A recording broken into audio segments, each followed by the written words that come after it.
So our association is E-Merchants Trade Council, which I formed with a couple of the trade nerds after I wrapped up my tenure at AEI in 2021. And the reason we formed EMTC is because when I served as the private sector co-chair at the WCO for the e-commerce framework, nobody was representing e-sellers. Before we get started with the show, here's a quick word from our sponsor, Global Training Center.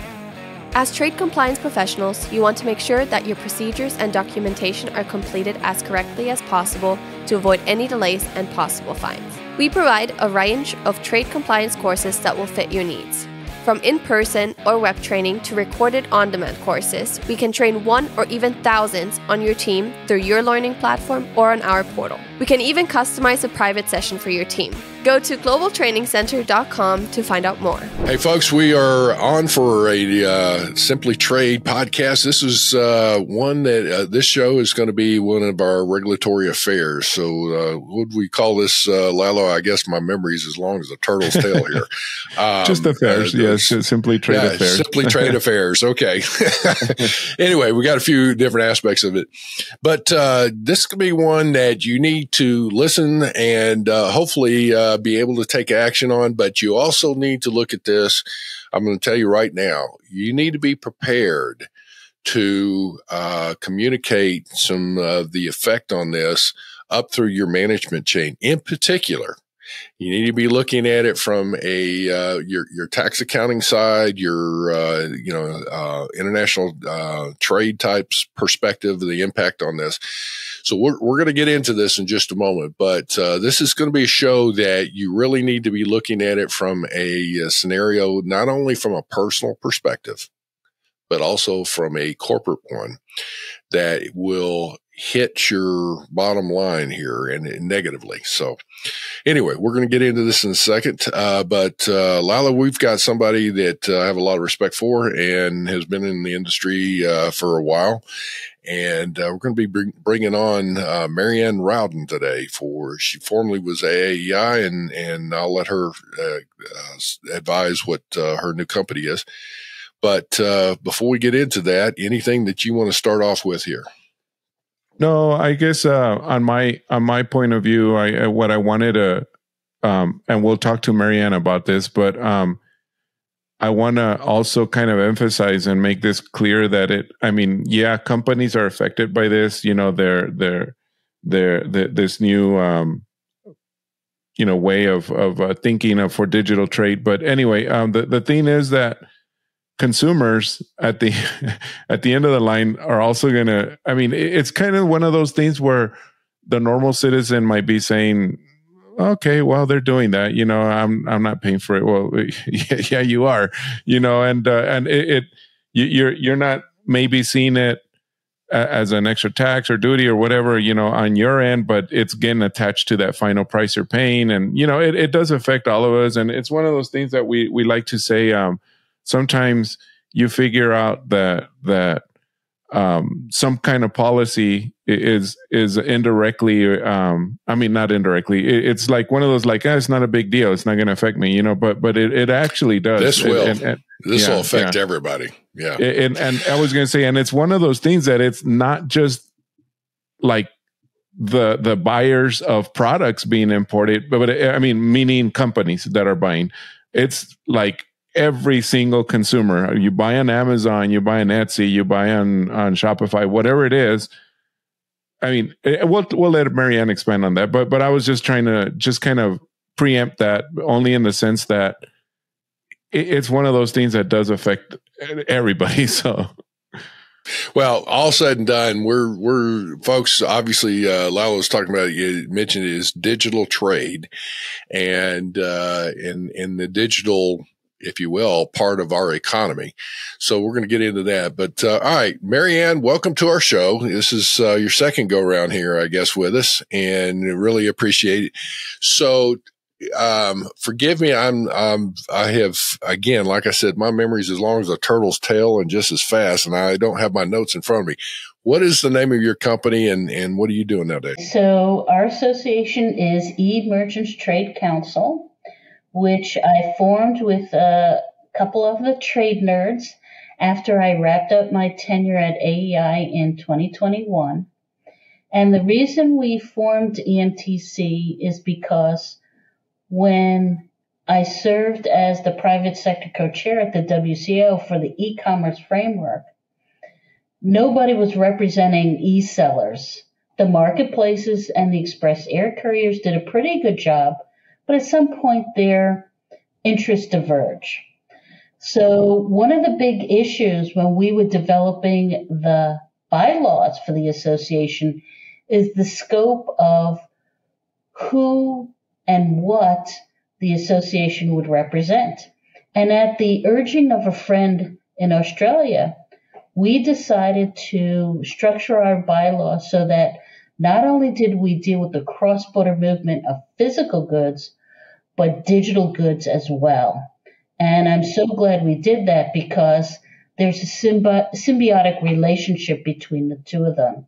Because historically, since I think either 1995 or 1998, the WTO has had a moratorium on the imposition of customs duties on cross-border movement of digital goods, which could be anything from downloading software or downloading a movie or a song. So that's been suspended, ever since then. So we haven't seen the effects of what a customs regime would look like for digital goods, even though we are very familiar with the regime for dealing with cross-border movement of physical goods.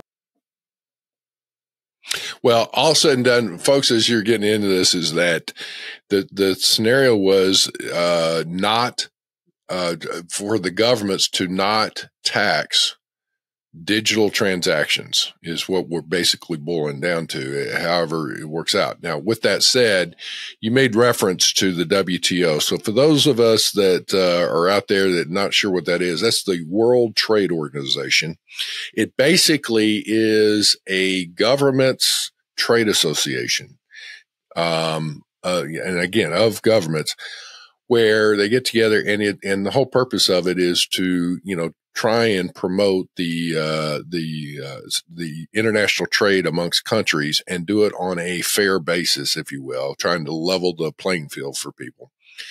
There's all kinds of things behind that. But one of the things too is, and if you haven't listened to it, I'll make reference to this. We did a show where Larry Hansen went into a lot more detail on the World Trade Organization itself. It is well worth listening to that.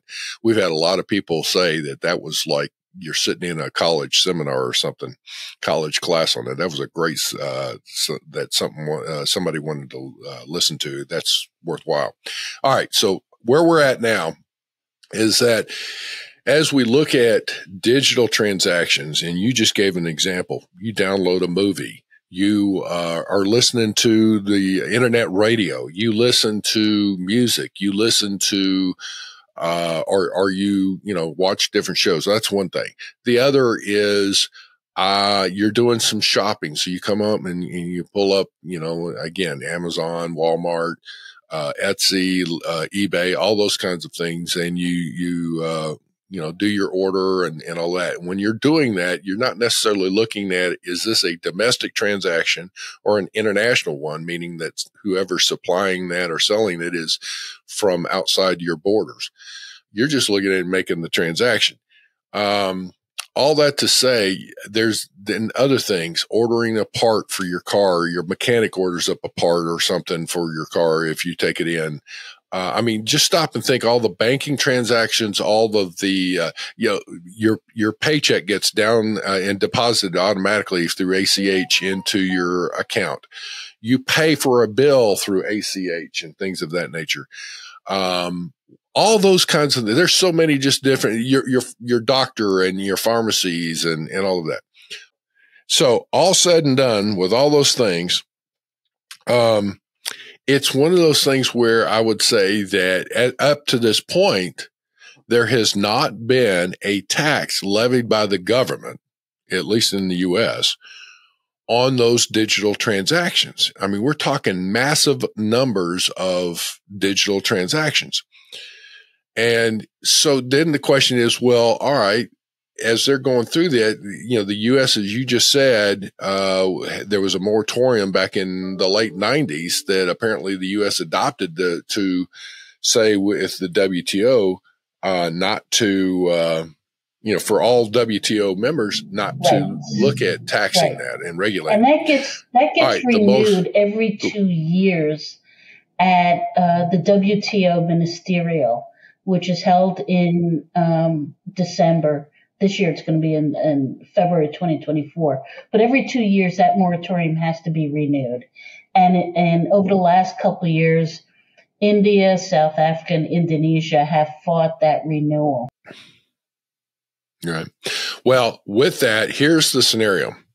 Is that I know India had put forth some legislation to actually start looking at trying to tax digital transactions. And I know Europe has done the exact same thing. Matter of fact, they were looking at doing something along the lines, was it October 1st, Lila, we were talking about?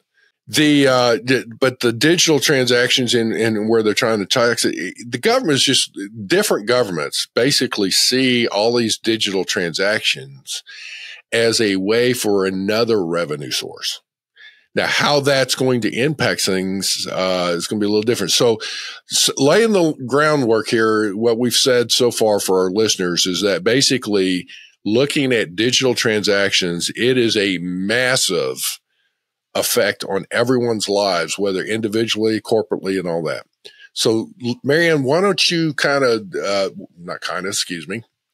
why don't you look at telling us and bring us up to date on what's been happening here? The policy was initially, and again, it's a policy decision, not to look at ways to tax digital transactions. So what's happening with the U.S. now? So two things I want to discuss.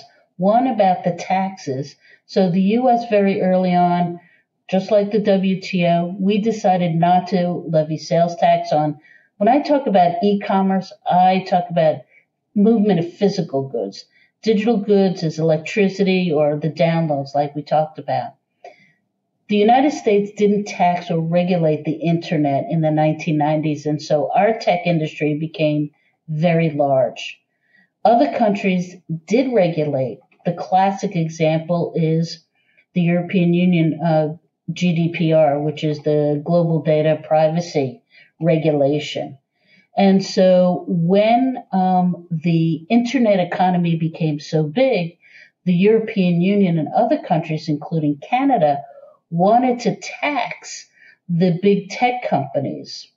And I actually testified at the Section 301 hearing against the digital services taxes because we handled it within trade by levying 301 duties.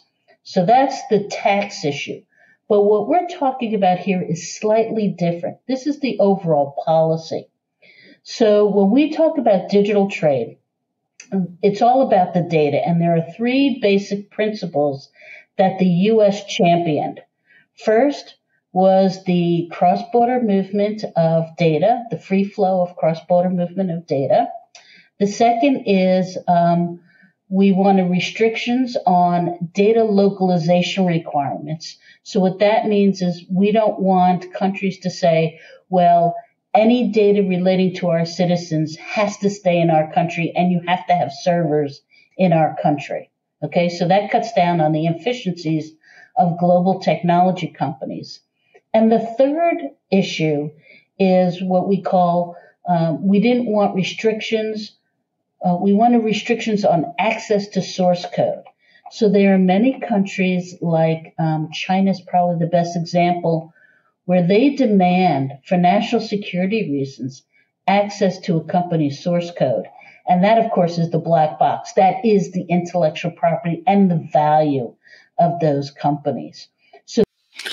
Okay, so let's stop for a minute. So make sure I'm hearing you correctly that when you're saying that China, if you are sending something into China or whatever, I assume some kind of software or some kind of something. I mean, you're going to have to give me an example here, but you're saying that they are demanding then access to the source code, which is basically you're giving them the computer program for whatever widget that you're using. Like, for example, it comes to mind, you tell me if I've got this right. I mean, again, remember, Marianne, I'm dumb as a box of rocks here, so we got to keep this simple.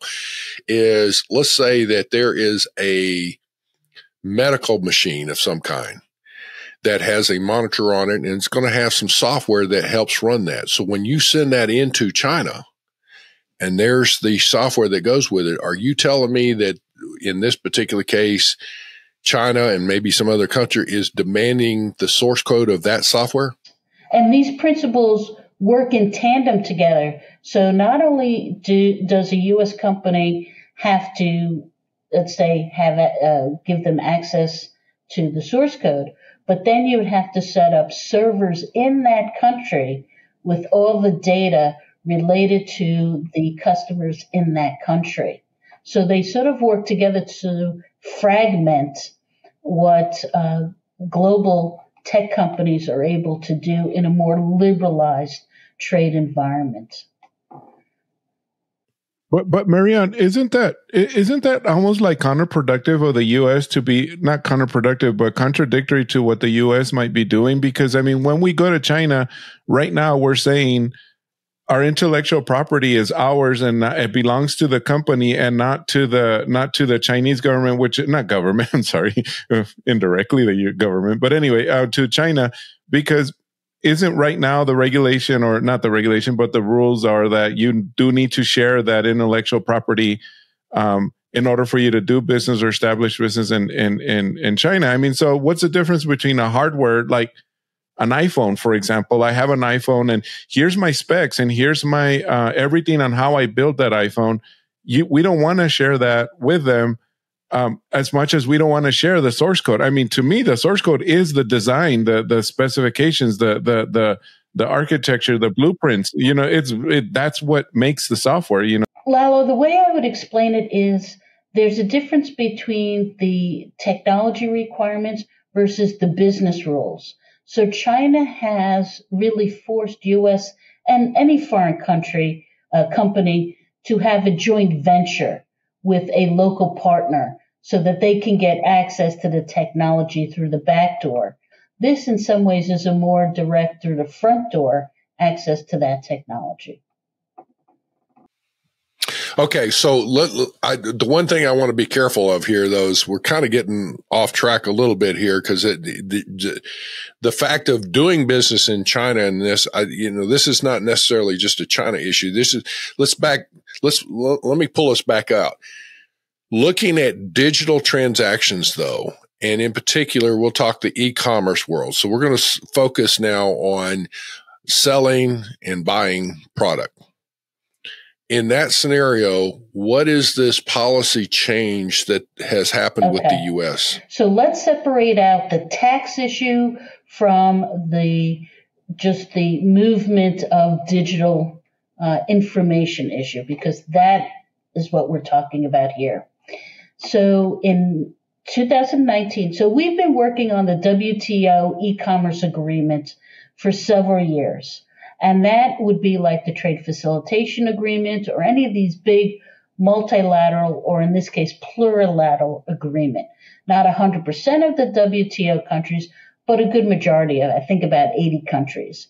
And that would encompass a whole bunch of issues like e-signatures, e-documents, consumer protection, provisions against fraud. But it also would include these other principles on data flows, okay, and what you could do with the data. In 2019, I believe the Trump administration formally put these 3 principles out there for the WTO agreement, because at the same time, it incorporated these 3 principles into the U.S.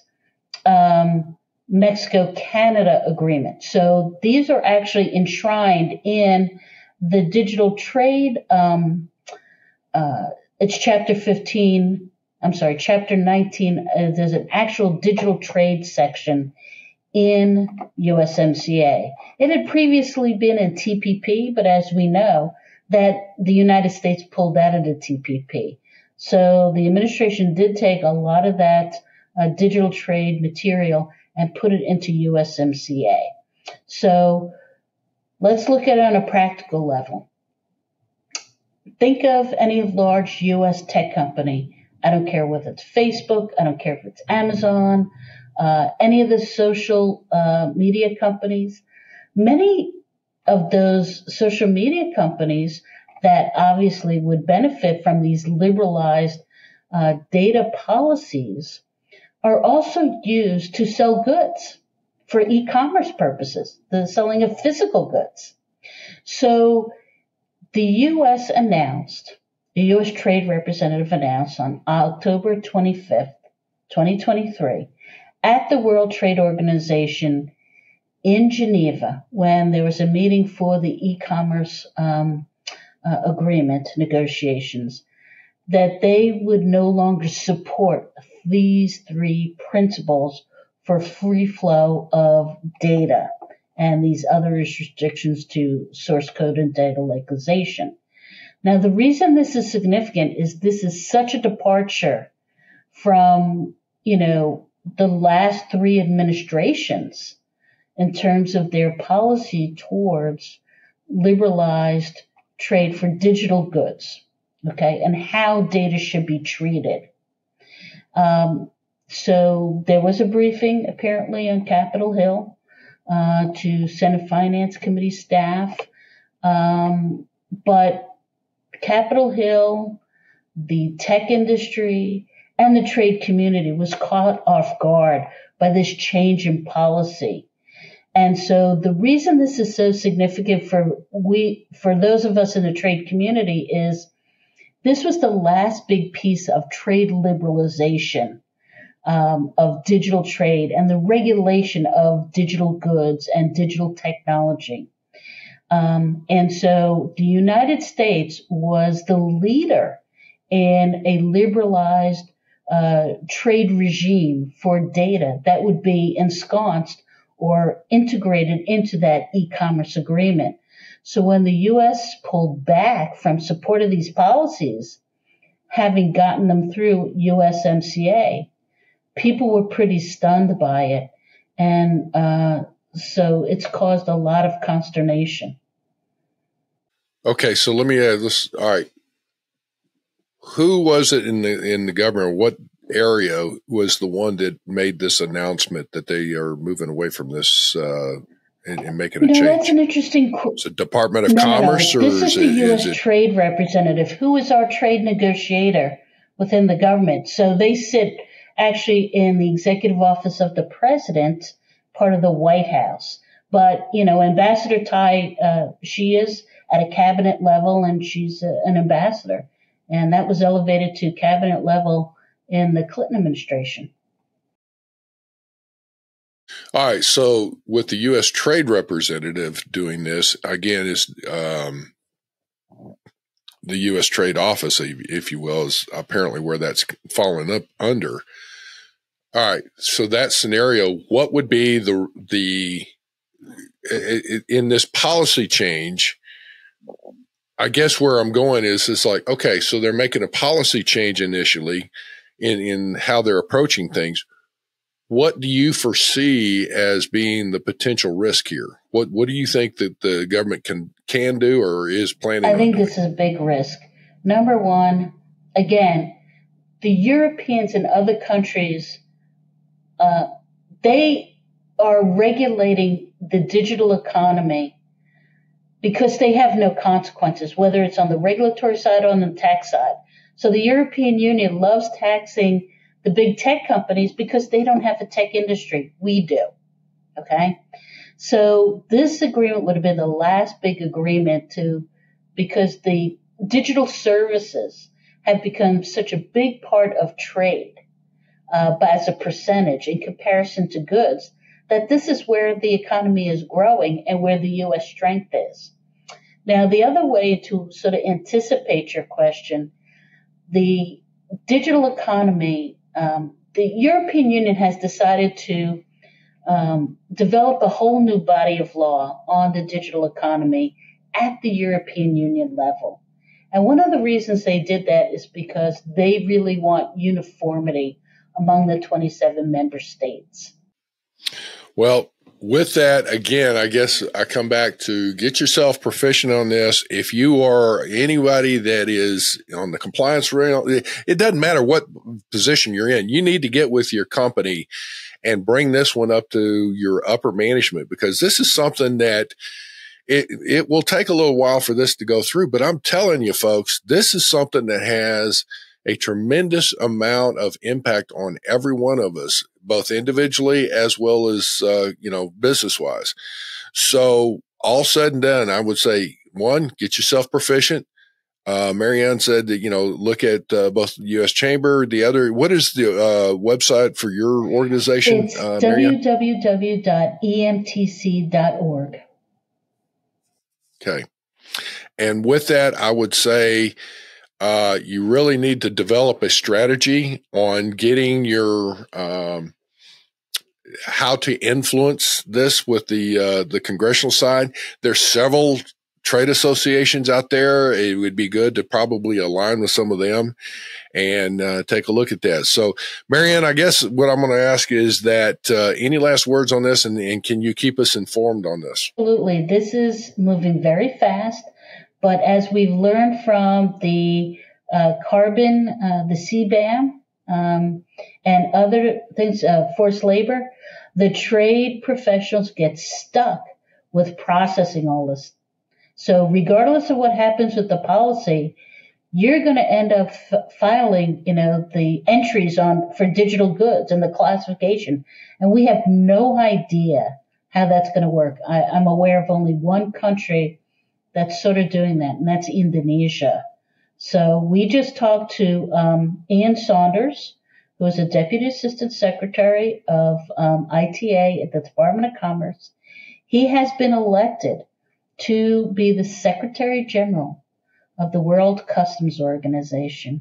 And this is on their radar as well, even though it's at the World Customs Organization rather than the WTO. But they're like us, they're going to have the downstream effects of this policy change. Right. Well, and all said and done, the other that comes to mind is it would be interesting to see if the International Chamber of Commerce or the ICC has any efforts and activities on that. So that would be anybody from the ICC, folks. It would be good to hear from you. Secondarily, that the U.S. Council for International Business, or USCIB, that is the U.S. affiliate of the ICC, would be good to find out if there's some things going on there. With that, Marianne, listen, we appreciate you bringing this to our attention. Folks, again, this is one of those that I hate to be like, not trying to scare you, but I mean, I'm telling you what, this is one of those things where, doggone it, it just irritates me and chaps my backside on this, is like when you see what folks are doing and whatnot. So, hopefully this will get you stirred up, or at least matter in a wet hen on trying to take some action on this. So, with that, I guess, Marianne, thank you for coming on board, and, we're going to have, some contact information for Marianne and all that on our show notes here on this, right? Yeah, that's correct. And I'll follow up with Marianne as well. And anything or any other resources she may provide will also be in the show notes. So take a look and see where we may have some of that information. All right. Well, thank you. And I will say, Marianne, I'm sorry that I probably, I look like I've walked into a weed eater or something there. I got stung on my face by an insect, and it's caused my face to kind of break out and get a little irritated. And of course, I've been out and it's like, man, I've been beat with an ugly stick. So I am not surprised. Anyway.